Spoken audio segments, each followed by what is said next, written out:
Subscribe करें और bell दबाएं ताकि कोई खबर रह न जाए।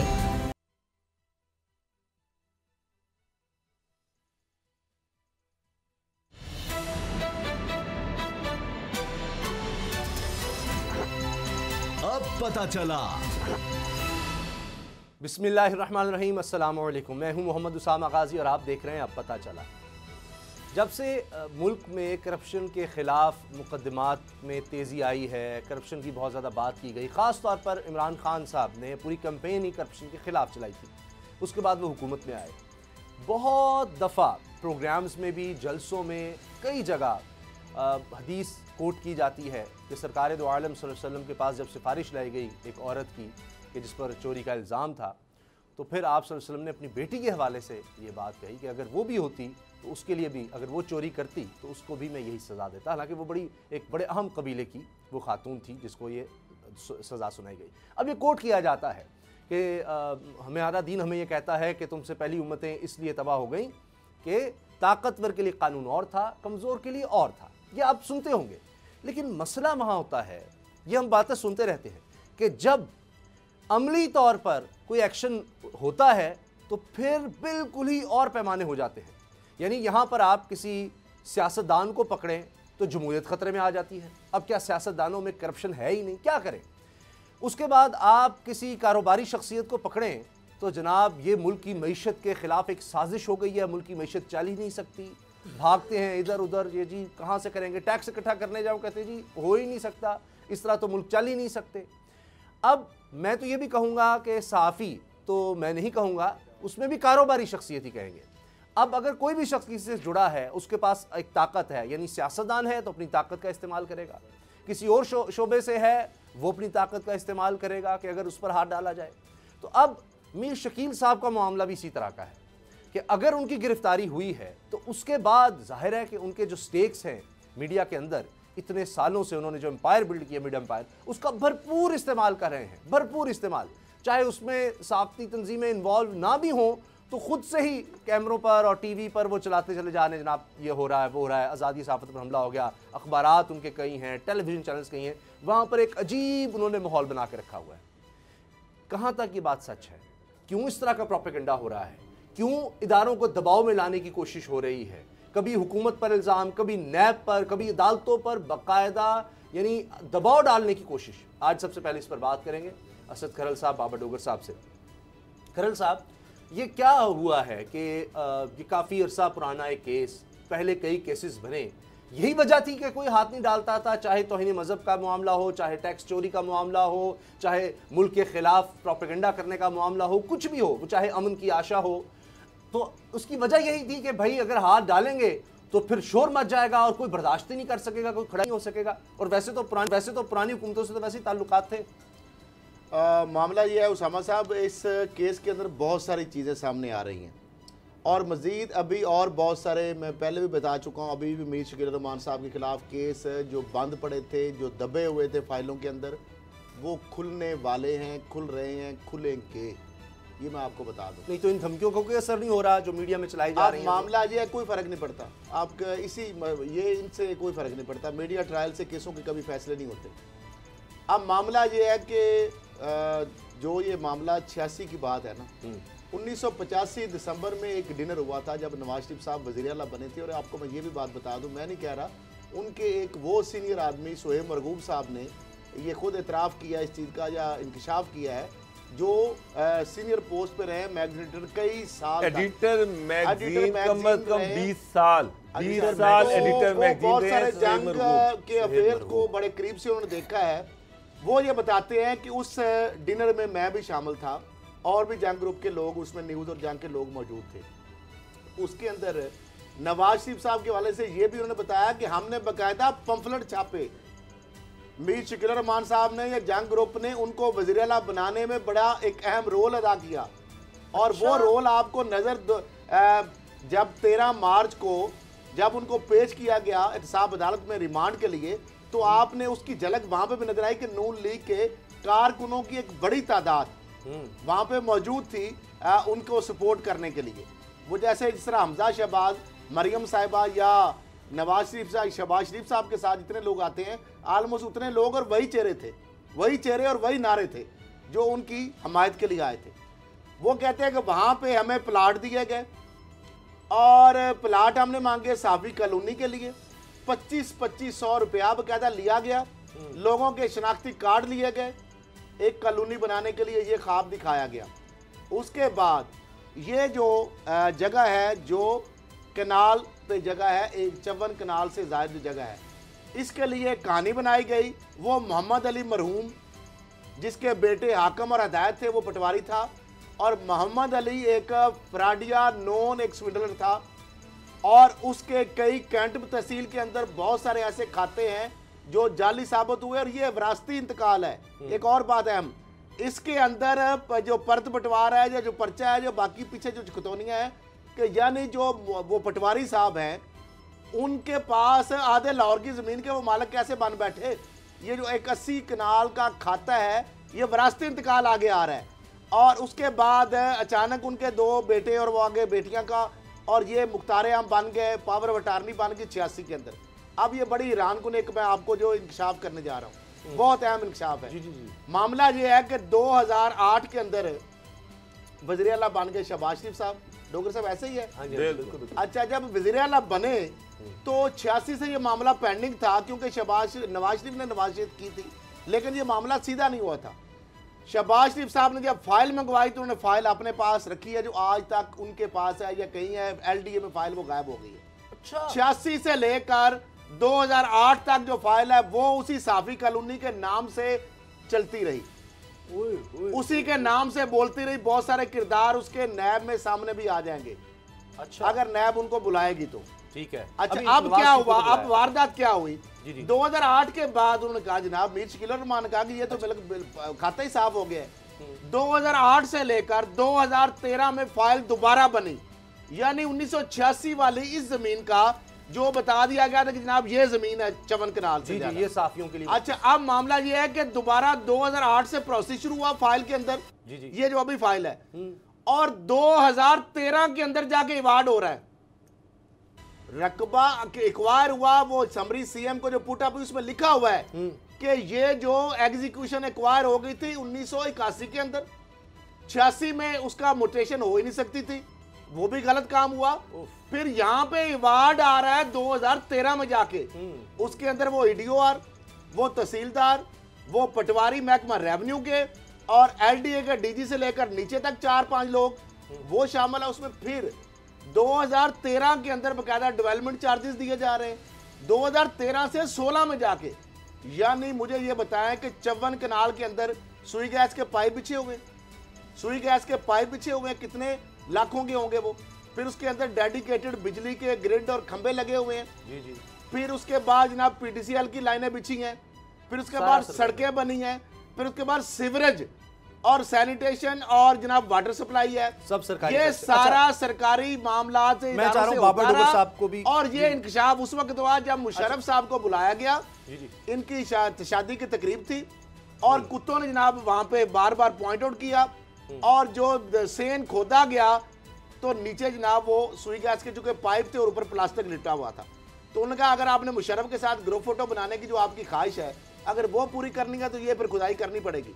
जब तक कुत्ते जब जहां तक वो पॉइंट कर रहे हैं तो ये उसके बाद फिर कारपेट डाल दिएगा। मामला ये है कि ये एक पूरा इसके अंदर एक जाली मामला। अच्छा, बहुत सारे एग्जांपल है कि रियासती यानी साफियों के हकूक पर डाका मारा गया, फिर इनको कहा गया बकौल शोएब मरगूब के आपको नशर जो टाउन में एडजस्ट किया जा रहा है।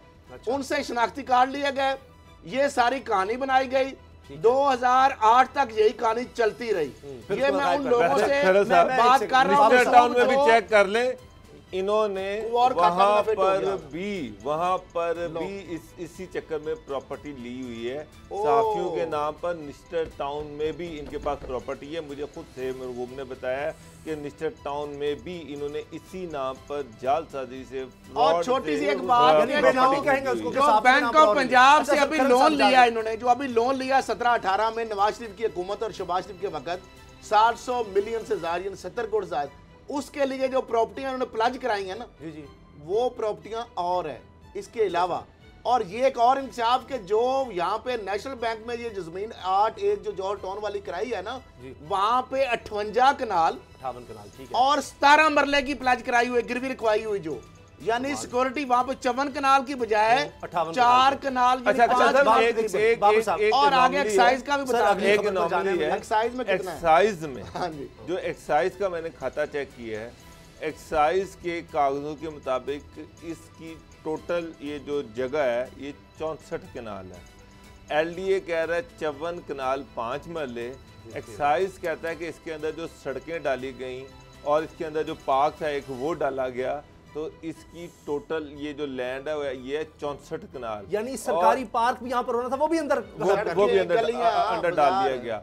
और इसका जो टोटल टैक्स पे होता था साल का वो 50,000 रुपया था। 54,000 के 50,000, हाँ जी, 50,000 कोई 52,000 के करीब। आप सोचें कि 64 कनाल एराजी जो लाहौर के हार्ट में है, लाहौर की महंगी तरीन जगह है, महंगी तरीन एराजी जो है, उसका टोटल इनकम टैक्स जो प्रॉपर्टी टैक्स पे होता रहा है वो 50,000 है। ये पिछले 15 साल में तो 50,000 ही है। कौन पूछ सकता था? मुझे ये बताएं, आप चूंकि सेक्रेटरी भी हैं लाहौर प्रेस क्लब के, PFUJ का नाम इस्तेमाल होना, जितनी सहाफ़ती पाकिस्तान की तंजीमें हैं उन सब का नाम इस्तेमाल होना, फिर ये जी आज़ादी सहाफ़त पर हमला हो गया, ये आज़ादी सहाफ़त, ये सहाफ़त, ये चूँकि पता नहीं नैब कहता था हमारे खिलाफ ना बात करो, हुकूमत कहती थी हमारे खिलाफ ना बात करो, मीडिया कहता था।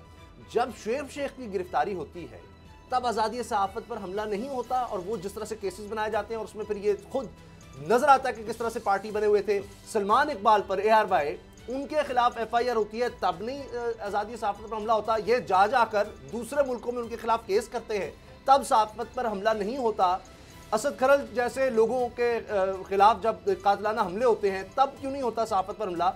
सिंध में साफ़ी मारा जाता है, इनके अपने साफ़ी कई मारे गए, वो कराची का जो नौजवान था वो मारा गया, इनके दफ्तर में काम करता था, तब सहाफ़त पे हमले नहीं होते। इन लोगों से सिर्फ दौलत का हिसाब लेने हमला हो जाता है। उसामा साहब, आपने अभी कहा कि मैं सेक्रेटरी लाहौर प्रेस क्लब में हूँ, मैं आपको थोड़ी सी रियलिटी बता दूँ। आज जंग ग्रुप ने कोशिश की कि एक रैली निकाली जाए। आप मानेंगे कि जंग का 80% स्टाफ उस रैली में शामिल नहीं था, 80% स्टाफ उस रैली में शामिल नहीं था जंग जियो का। एक चीज़। Number 2, International Union of Journalist जो है वो उसकी जो पाकिस्तान में ब्रांच है, Pakistan Federal Union of Journalist, जिसके जान जमाली जो हैं वो प्रेसिडेंट हैं और जिसके राना अजीम सेक्रेटरी हैं, जिसके शहजाद बट जो हैं पंजाब यूनियन ऑफ जर्नलिस्ट के जो सदर हैं, IFUJ यानी कि इंटरनेशनल फेडरेशन ऑफ जर्नलिस्ट जो हैं, उन्होंने ये प्रोटेस्ट किया है कि जंग और जियो जो है, जो उनका लोगो इस्तेमाल कर रहा है वो गलत है, गैर कानूनी है, गैर आइनी है, क्योंकि वो मीर शकील रहमान की इस गिरफ्तारी को आज़ादी सहाफ़त के ख़िलाफ़ कदगन नहीं समझते। उनके खिलाफ एक क्रिमिनल प्रोसीडिंग चल रही है, वो उनको फेस करे, इसका आज़ादी सहाफ़त से कोई लेना देना नहीं है। ये international union federation of journalist, ये उनका कहना है, ये PFUJ का कहना है, ये PUJ का कहना है। एमरा जो है उन्होंने इससे लातल्लुक़ी का ऐलान किया है। लाहौर प्रेस क्लब जो सबसे बड़ा प्लेटफॉर्म है इस टाइम एशिया का, जो सब कॉन्टिनेंट का सबसे बड़ा प्रेस क्लब है लाहौर प्रेस क्लब, उसकी बॉडी ने ऑफिशियली इसको ये कहा कि इसका आज़ादी सहाफ़त से कोई लेना देना नहीं है। सीनियर वाइस प्रेसिडेंट राय स्नैन ताहिर हैं, मैं हूँ, वाइस प्रेसिडेंट ग्राफी बट हैं, जॉइंट सेक्रेटरी हैं, जितने भी अहदेदार हैं, उन्होंने इसका ये कहा है कि इसका आज़ादी सहाफ़त से कोई लेना देना नहीं है। उल्टा ये डिमांड की गई है, ये डिमांड की गई कि मीर शकील रहमान जिन्होंने गवर्नमेंट से अपने सारे बकाया जात ले लिए हैं, वो 3 माह की जो वर्कर्स की सैलरीज पे बैठे हुए हैं। जंग जियो के मुलाजमीन को 3 महीने से सैलरी नहीं मिली, जंग और न्यूज़ के मुलाजमीन की 1 महीने की सैलरी पेंडिंग है। आवाज़ इंकलाब को बंद कर दिया गया, मुलाजमीन को 1 रुपया नहीं दिया गया। उन्होंने डिमांड की है कि मीर शकील रहमान फिल फोर इन तमाम एम्प्लॉयज़ जिनको सैलरियाँ नहीं दी गई या जिनकी सैलरियाँ रोकी हुई हैं, जियो की सैलरियाँ पे करें और ये तमाशा बंद करें और जाके कोर्ट में अपना केस फेस करें। कोर्ट में जाकर कोर्ट में जाकर कहीं ये नहीं कहा जा रहा कि ये आज़ादी सहाफ़त का इशू है। चाहे वो हाई कोर्ट में केस लेके गए हैं, वहाँ पर ये कहा जा रहा है कि मीर शकील रहमान की ये जो डील थी ये एक बिजनेसमैन की डील थी। मीर शकील रहमान को एज बिजनेसमैन तस्लीम किया जाए और उनका नाम बिजनेस कैटेगरी में डाला जाए और उनको बिजनेस कैटेगरी में लाकर इस केस को ट्रीट किया जाए। ये जो वो खुद कहते हैं कि मैं कारोबार साहब ने यही मौका अपनाया और अभी शहीना शकील जो हैं उनकी अहलिया उनके जो हवाले से जो इफ्जाज अहसन साहब ने हाई कोर्ट में केस किया है वहां पे भी यही किया है कि ये एक बिजनेसमैन है और जो नैब का नया मैं एक चीज आपको बता दूं, खुद भी कहा था कि फॉरगेट अबाउट जर्नलिज्म, ये मेरा कारोबार है। एक चीज मैं आपको बता दूं, लाहौर में किसी जर्नलिस्ट से पूछ लें, जितनी जर्नलिस्टिक ऑर्गेनाइजेशंस हैं, जितने वर्कर सहाफ़ी हैं, वो सारे सिर्फ एक डिमांड कर रहे हैं कि मीर साहब वर्कर्स की सैलरी दें। जो वर्कर्स आपने जबरी तौर पर निकाले हैं उनके वाजबात अदा करें और वर्कर्स जो हैं वो तमाम सहाफ़ती यूनियन जो हैं वो जंग के वर्कर्स के साथ खड़ी हुई हैं। शकील रहमान के साथ कोई नहीं खड़ा हुआ और वो ये कह रहे हैं कि ये क्रिमिनल केस है, ये जालसाजी का केस है, ये फ्रॉड का केस है। वर्कर की ज़मीन पे कब्जा किया गया, अरबों रुपए की ये ज़मीन थी, या तो ये वर्कर्स के नाम लगा दें। ये इसका ताल्लुक आज़ादी सहाफ़त से नहीं है। तो एक टिप ऑफ आइसबर्ग अगले केस आप सुन ले थोड़ा सा। उनके जो मोबाइल फोन है उनसे जो अब तक डाटा रिकवर हुआ है और जो उनके लोग जो राजदान थे, जो उनसे चीजें सामने आ रही हैं और वो पाकिस्तान से मामला बाहर तक फैले हुए हैं। अच्छा, इनकी प्रॉपर्टीज, इनके धंधे से रिकॉर्ड तलब किया गया सारा, इनकी जो बेनामी प्रॉपर्टीज हैं, इनकी जो मुख्तलिफ कंपनीज हैं, SCCP के अंदर क्या गदर मचा रहा, FBR के साथ मिलकर क्या खेल खेला जाता रहा, सेल टैक्स के हवाले से सिंध रेवेन्यू बोर्ड का कितना मामला जो चूना लगाया उसको कितने अरब का,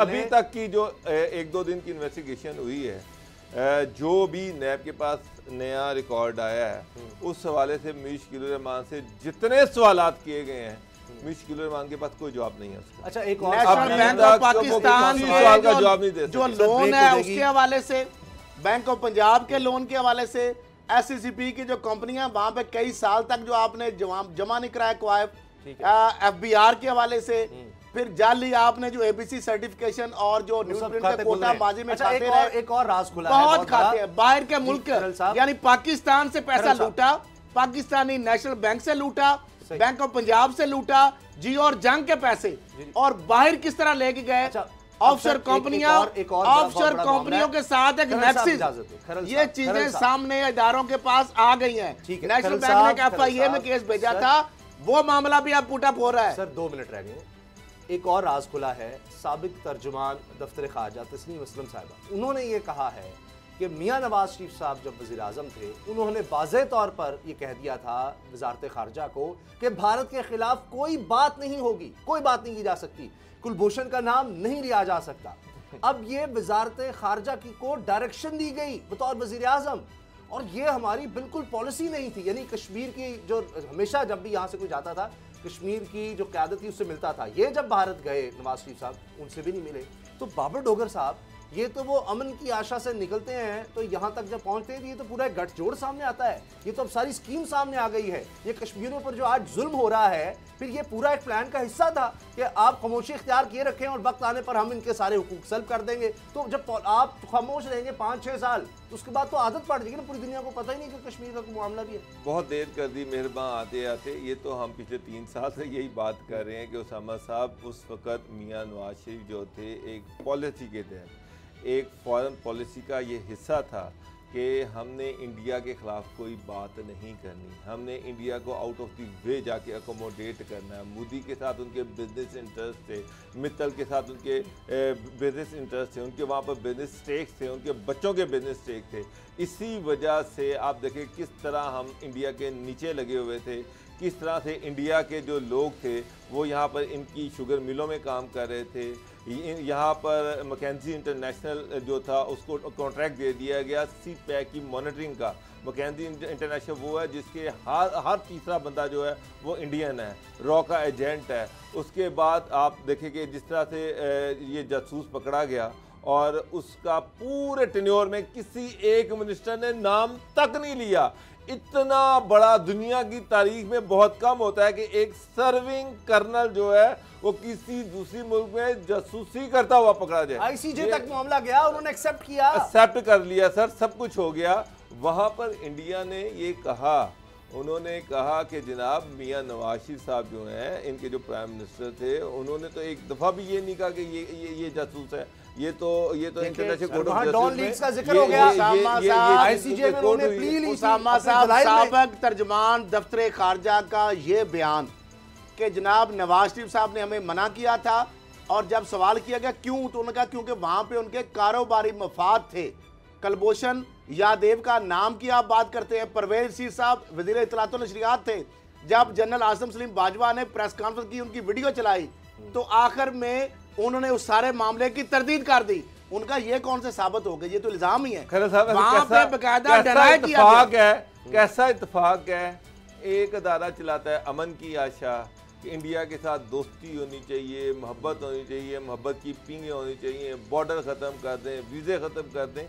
एक अदारा ये चला रहा है। नवाज शरीफ भी यही कहता है ये सरहदों की लकीरें नहीं होनी चाहिए। दूसरी तरफ मियां साहब जो है, मियां नवाज शरीफ साहब जो है, ये तस्नीम असनफ जो है जो वो बात कर रही हैं कि मियां साहब जो है वो भी इंडिया से मोहब्बत में अच्छा इतनी बड़ी और इनका आपस में अलायंस देखे क्या है। चार्जशीट है। नवाज शरीफ साहब ने खुद कहा कि ये लकीरों की जरूरत ये नहीं होनी चाहिए। अमन की आशा क्या थी खल साहब? तो अब मैं समझता हूं चार्जशीट है, डिनायल ना आना इसका मतलब है तस्दीक कर रही है उन्होंने। ब्रेक का वक्त है, ब्रेक के बाद बात करेंगे कोरोना वायरस के हवाले से पाकिस्तान के लिए खतरात क्या हैं, क्या ज्यादा प्रोपेगेंडा भी किया जा रहा है, लोगों में खौफ और भी फैलाया जा रहा है, हकीकत क्या है, ब्रेक के बाद बताएंगे।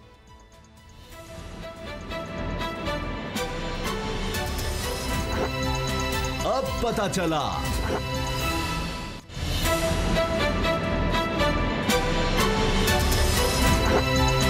अब पता चला। कोरोना वायरस मुल्क में इस वक्त सबसे बड़ी खबर बनी हुई है, पूरी दुनिया में बहुत बड़ी खबर बनी हुई है। मईशत को इससे बहुत बड़ा झटका लगा है।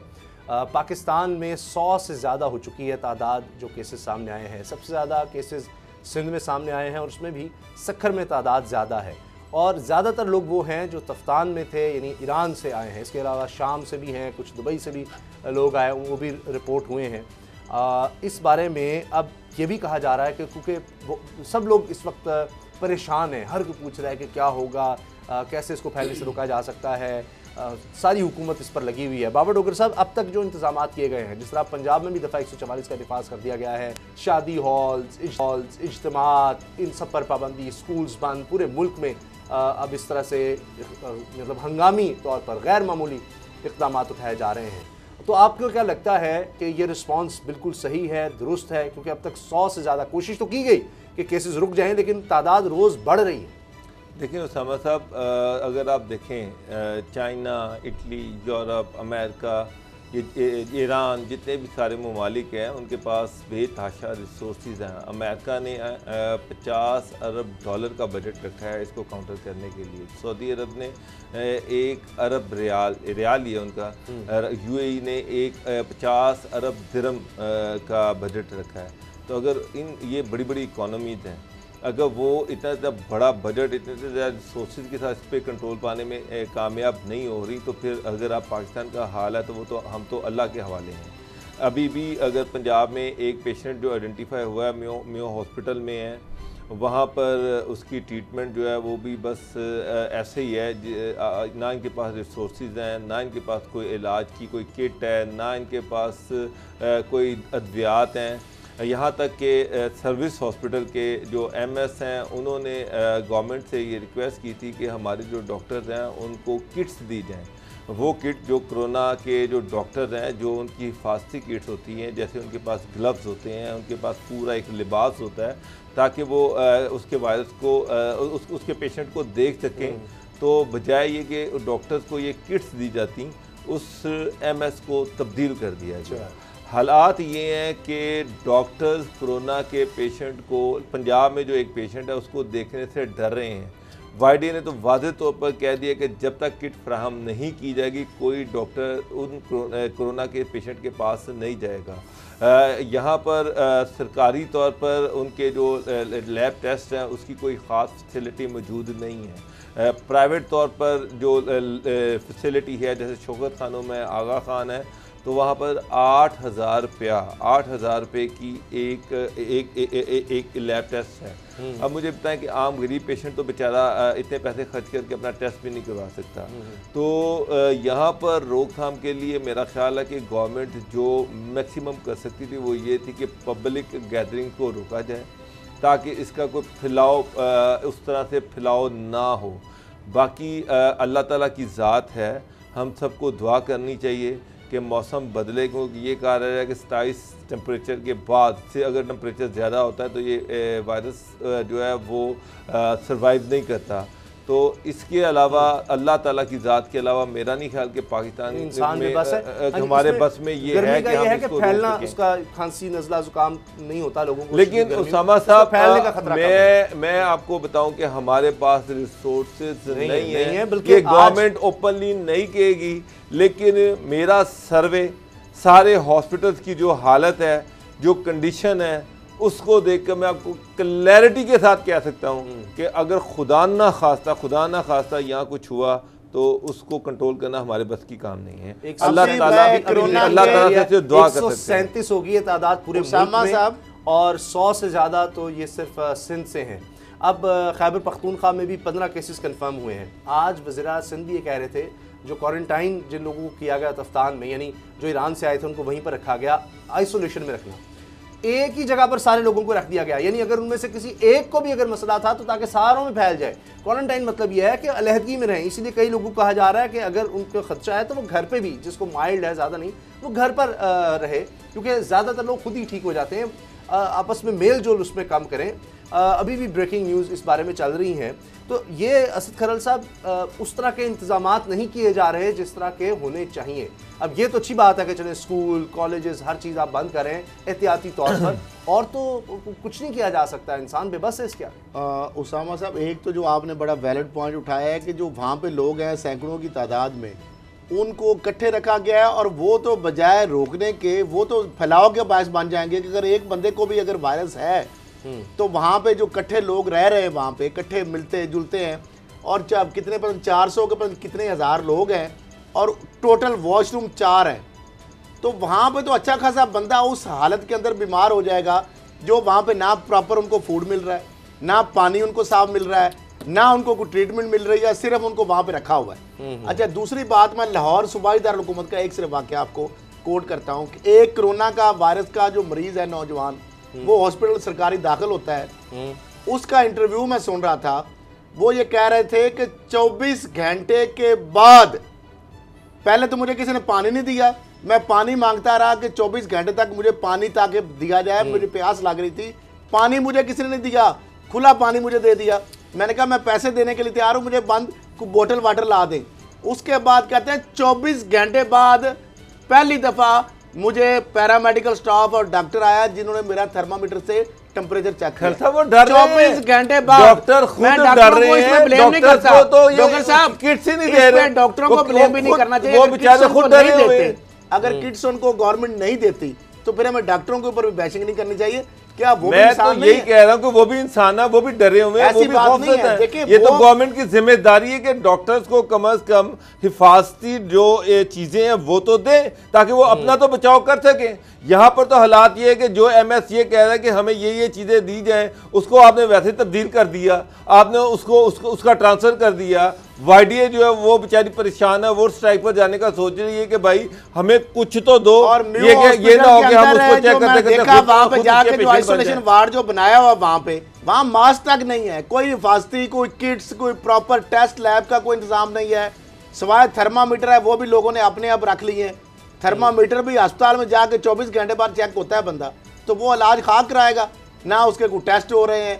ये सूरत हाल है। अब CM साहब अनाउंस कर रहे हैं कि 40 बेड इधर कर दिए, यहाँ पे आइसोलेशन वार्ड बना दिया, वहाँ पे बना दिया। उसामा साहब, मैं आज चीफ सिंध सिंध को दाद दूंगा। आज मैं मैं उनके जो चीफ मिनिस्टर है उनको दाद दूंगा। हमने उनको बहुत क्रिटिसाइज करते हैं, लेकिन आज उन्होंने जिस तरह से रिस्पॉन्ड किया, आज नहीं, जिस तरह से मीडिया को फेस किया है और जिस तरह से सिंध गवर्नमेंट इस इशू को टैकल कर रही है, वो वाकई काबिल तहसीन है, वो काबिल दाद है। ये जो तब्दीली गवर्नमेंट है, चाहे वो इस्लामाबाद में बैठी है, चाहे वो पंजाब में बैठी है या KPK में बैठी है, कम अज़ कम वो सिंध गवर्नमेंट को देखे, उससे कोई लेसन ले, उससे कोई सबक ले कि अगर कोरोना वायरस को कुछ करना है तो उसके लिए इनको क्या स्टेप्स लेने पड़ेंगे। पंजाब में तो फिलहाल मुझे कुछ नज़र नहीं आ रहा। पंजाब की गवर्नमेंट सोई हुई है। उस्मान बुज़दार साहब जो हैं, वसीम अकरम प्लस साहब, वो फिलहाल लंबी तान कर सोए हुए हैं। नहीं, उन्होंने उलमा को बुलाया है, अब वो उनसे कुछ मुज़ाकरात करेंगे। मैंने तो आपसे कहा है कि अल्लाह ताला की ज़ात ही है जो हमें इससे महफूज रख सकती है, अदरवाइज ये इनके बस का काम नहीं है। लेकिन अभी वज़ीर आला सिंध की तरफ से जो आपने तारीफ भी की, और वाकई बहुत से लोग जो एयरपोर्ट भी आए कराची एयरपोर्ट पर, वो भी तारीफ़ कर रहे थे कि सिविल एविएशन हुकाम से ज़्यादा जो सिंध का सेहत का डिपार्टमेंट है उसके लोगों ने ज़्यादा बेहतर तरीके से उनको डील किया, उनको देखा।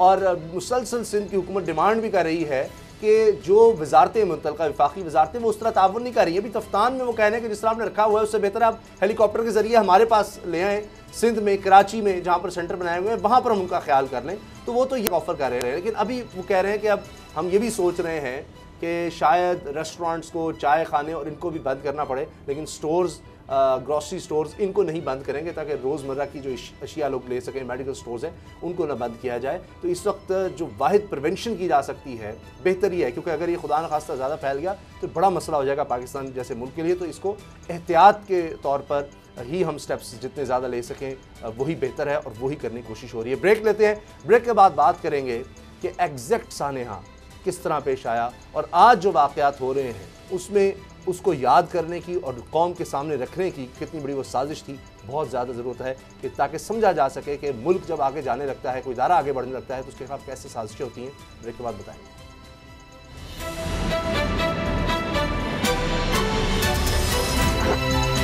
अब पता चला।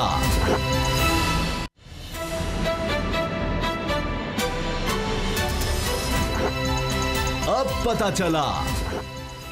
एक ऐसा सहाफ़ी जिसे मुल्क से निकाल दिया गया था, एक गैर मुल्की सहाफ़ी था जो मुल्क के ख़िलाफ़ काम कर रहा था, पाकिस्तान के ख़िलाफ़ काम कर रहा था, मुल्क से बाहर जाकर पाकिस्तान की सबसे बड़ी IT कंपनी के ख़िलाफ़ खबर छापता है और उसके बाद चंद ही घंटों में उस खबर की बुनियाद पर एक्शन लिया जाता है और फिर केस बना दिया जाता है और एग्जैक्ट कंपनी के CEO को गिरफ़्तार भी कर लिया जाता है, उनके सारे ख़ानदान के ख़िलाफ़ केसेस बना दिए जाते हैं, मुआशी तौर पर उस पूरी कंपनी को तबाही की तरफ ले जाया जाता है और उसके बाद पता चलता है कि ये सब केस ही गलत था।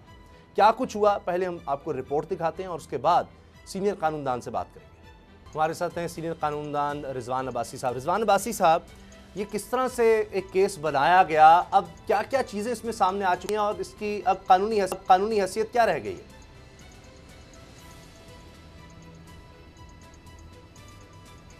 देखें, अगर आप 2015 में जाएं और उस वक्त के मुजालिम देखें तो आपको पता चलेगा कि किस तरीके से एक पर्सोना नॉन ग्रेटा जो शख्स था, जिसको हुकूमत पाकिस्तान ने उसको मुल्क दुश्मन डिक्लेयर करके उसका वीज़ा कैंसिल करके उसको मुल्क बदर होने का हुक्म दिया, उसकी रिपोर्ट को बेस बनाया गया।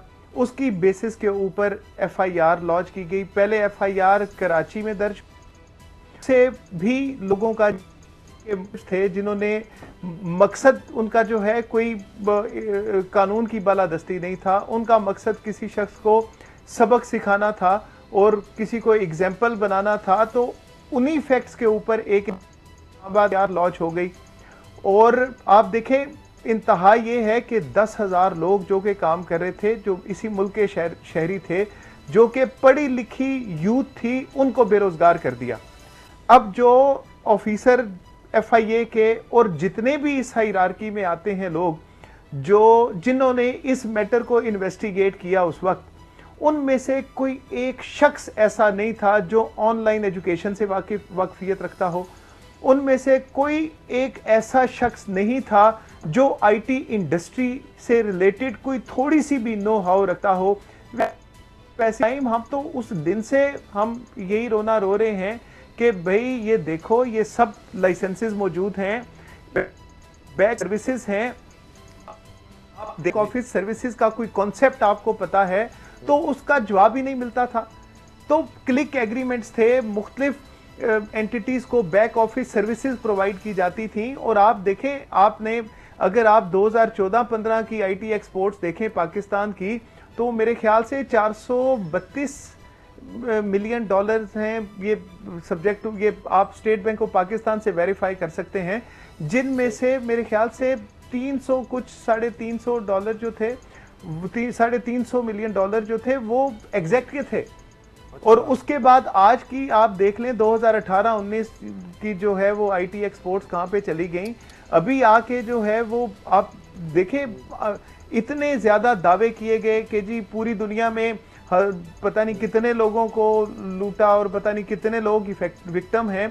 तो जो 2-4 लोग अब क्या बड़ी मुश्किल से जो जिनको शेयर ये सारा कोर्ट में लेके आए, उनका एग्जैक्ट इंडिया ले गया आईटी में, वो खुद मान गए कि एग्जैक्ट का कोई लेना देना नहीं है। इसके बाद अब ये आपको लगता है केसेस अब मंतकी अंजाम तक पहुंचेंगे, जो हकीकत अब जब के सामने आ गई है, और दोबारा से पाकिस्तान की जो आईटी एक्सपोर्ट्स है वो बढ़ सकेंगी?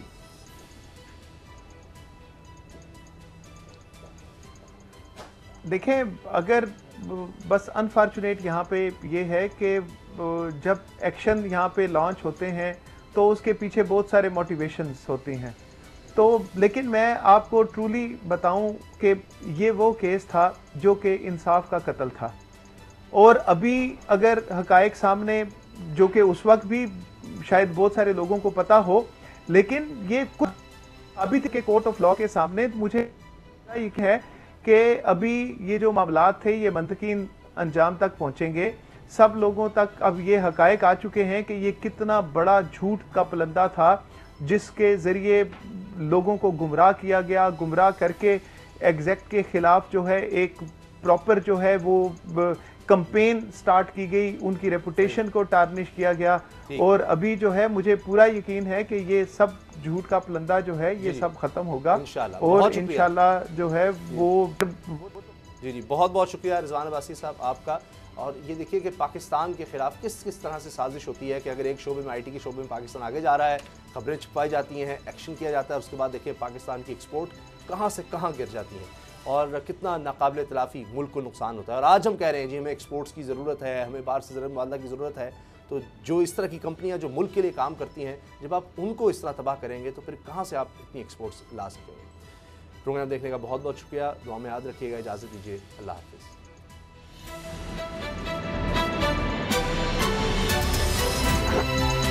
अब पता चला। सब्सक्राइब करें और बेल दबाएं ताकि कोई खबर रह न जाए।